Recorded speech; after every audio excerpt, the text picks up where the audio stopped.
awalnya saya masuk Islam karena saya tertarik gitu dengan manfaat gerakan sholat dari sisi medis. Karena latar belakang saya tadi dokter gigi ya, gitu. Sekarang berdinas di Dinas Kesehatan DKI Jakarta. Terpesona dengan Islam itu ya ini, karena Islam tuh nggak terlepas dari ilmu pengetahuan gitu ya, sejalan gitu dengan ilmu pengetahuan.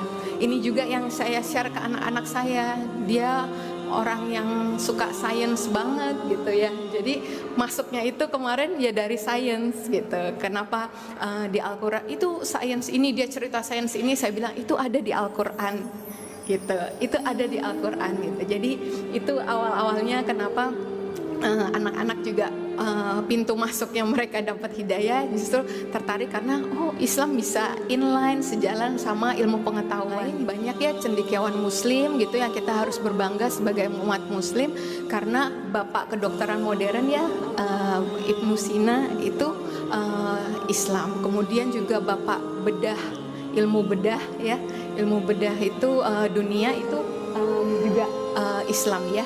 Nah, Al-Zarawi ya, kalau terkenalnya Al-Zarawi. Nah, ya ini untuk mematahkan sebenarnya kalau Islam kesannya kayak kolot, ketinggalan zaman gitu-gitu ya. Padahal sebenarnya banyak hal yang justru dipelopori diawali itu oleh justru Islam. Nah, ini kalau kita menunaikan sholat gitu ya, ada sekitar 7 postur ya atau 7 gerakan gitu.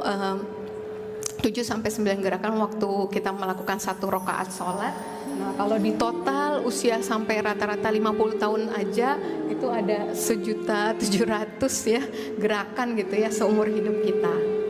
Nah, ini kenapa saya sampaikan karena dulu saya kepo banget gitu ya. Kepo tuh apa? Pengen tahu banget gitu ya.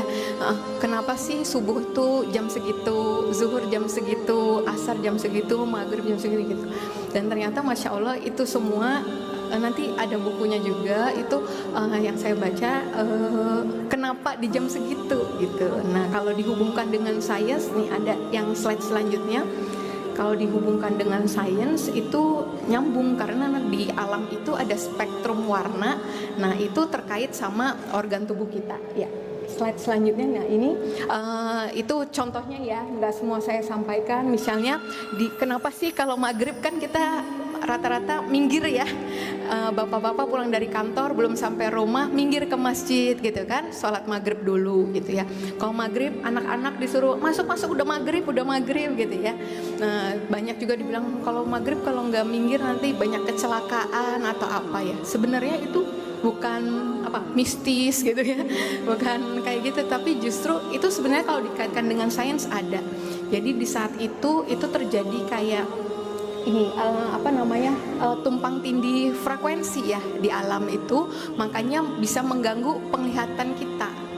Nah, jadinya makanya kenapa akhirnya pas maghrib gitu ya, kalau kita nggak minggir, nggak sholat, lanjutin perjalanan bisa terjadi kecelakaan atau resikonya jadi lebih tinggi. Itu dari situ sebabnya gitu.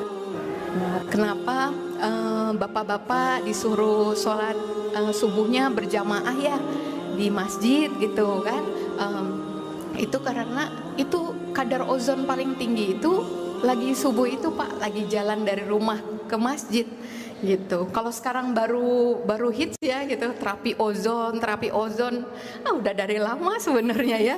Rasulullah nyuruh kita sholat subuhnya bapak-bapak terutama di masjid itu supaya bapak-bapak dapat kadar ozon paling tinggi Pak, paling bagus di jam-jam segitu. Jadi kalau tahu keutamaannya sholat subuh berjamaah di masjid itu luar biasa, ada bonusnya lagi untuk kesehatan jasmani kita gitu ya.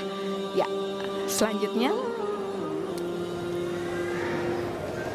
Ya, ini dari jauh mungkin nggak kelihatan ya.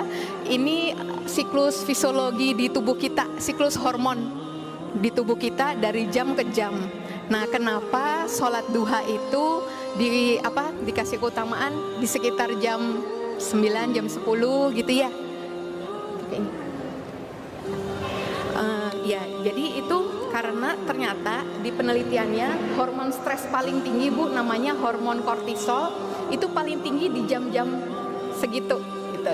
Jadi ketika kita menunaikan sholat duha, insya Allah hormon stresnya itu menurun. Nggak cuman bapak-bapak yang stres jam 9-10 di kantor, di pekerjaan ya. Ibu-ibu emang nggak stres.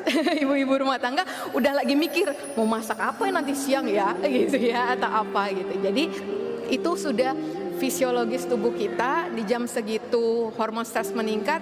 Insya Allah kalau ibu menjaga sholat duhanya itu bisa menurunkan stres gitu ya. Lanjut. Ya, nah ini sebelum masuk sholatnya kan kita disuruh untuk menyempurnakan wudhu ya, gitu, menyempurnakan wudhu. Dan ternyata Masya Allah di wudhu ini itu waktu kita wudhu dengan sempurna itu ada sekitar 493 titik akupunktur yang terangsang ya di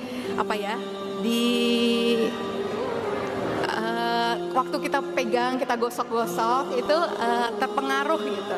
Itu ada 490 titik akupunktur. Ada yang rutin akupunktur mungkin atau udah pernah coba? Nah, itu kalau belum pernah coba akupunktur, sebenarnya kalau wudhu kita sempurna itu udah kayak di akupunktur, Bapak Ibu ya. Ini contohnya di wajah kita itu ada 84 titik. Kemudian sebelumnya ya di tangan 95 titik, di kepala 64 titik, di telinga 125 titik, di kaki ada 125 titik juga. Jadi Masya Allah ya.